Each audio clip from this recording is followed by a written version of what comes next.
जादुई घास की मशीन। मंडलपुर नामक गांव में सुधीर नाम का एक किसान रहता था। उसके पास खेती के लायक थोड़ी सी ज़मीन थी। वो उसी ज़मीन पे अपनी बीवी के साथ काफ़ी मेहनत करके सब्जियों की खेती किया करता था और जो भी पैदावार होती उसे बाज़ार में बेचकर अपने परिवार का गुजर बसर किया करता था। सुधीर काफ़ी मेहनती था। वो काफ़ी सब्जियां उपजा लेता था जिससे उसका गुजारा काफ़ी अच्छा चल रहा था, लेकिन इतने पैसे नहीं कमा पाता था कि जिससे वो कुछ बना सके। उसका घर काफ़ी टूटा फूटा था और घर के एक कोने में उसने एक स्टोर रूम बना रखा था जहाँ पे काफ़ी सारी पुरानी चीज़ें पड़ी हुई थी। एक दिन अचानक काम करते करते सुधीर की खुरपी टूट गई। अरे इस खुरपी को भी अभी टूटना था। घास निकालने का काम तो जल्दी करना पड़ेगा वरना ये जंगली घास सारी फसल को खराब कर देगी। चलो स्टोर रूम में जाकर देखता हूँ, शायद वहाँ कोई पुरानी खुरपी पड़ी हो।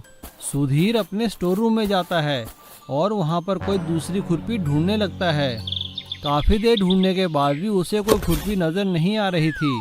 तभी उसकी नज़र स्टोर रूम में कोने पर एक पुराने कपड़े पर पड़ी। जैसे ही सुधीर ने वो पुराना कपड़ा उठाया तो उसके नीचे उसे एक हरे रंग की घास काटने की मशीन दिखाई दी। अरे ये मशीन लगता है ये पिताजी ने कभी खरीदी होगी और यहीं ऐसे ही कबाड़ में पड़ी है। चलो इसी का इस्तेमाल करता हूँ घास काटने के लिए।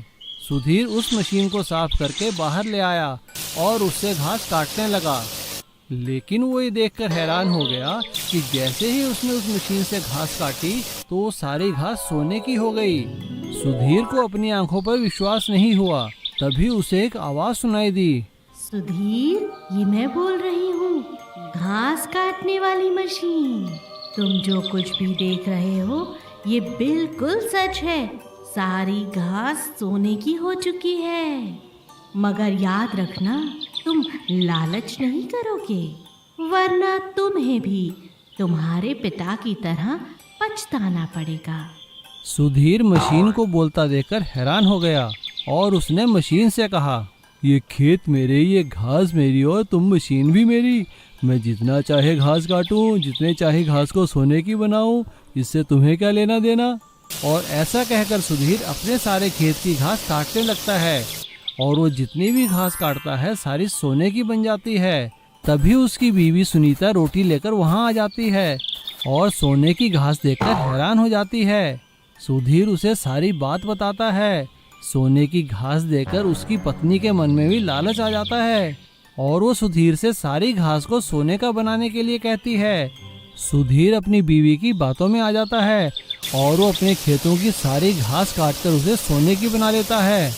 सुधीर और उसकी पत्नी सारी सोने की घास इकट्ठा करके अपने स्टोर रूम में जमा कर देते हैं और घास काटने वाली मशीन को भी वहीं रख देते हैं। लेकिन अगले दिन सुबह जैसे ही वो स्टोर रूम में आते हैं ये देखकर हैरान हो जाते हैं, सारी सोने की घास रेत में बदल चुकी थी। वो दोनों अपना सिर पकड़कर वहाँ बैठ जाते हैं।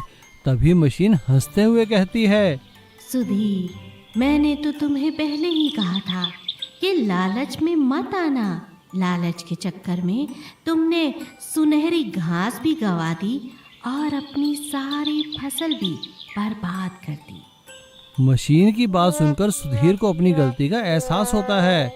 वो मशीन से हाथ जोड़कर माफ़ी मांगता है और कभी लालच ना करने की कसम खाता है।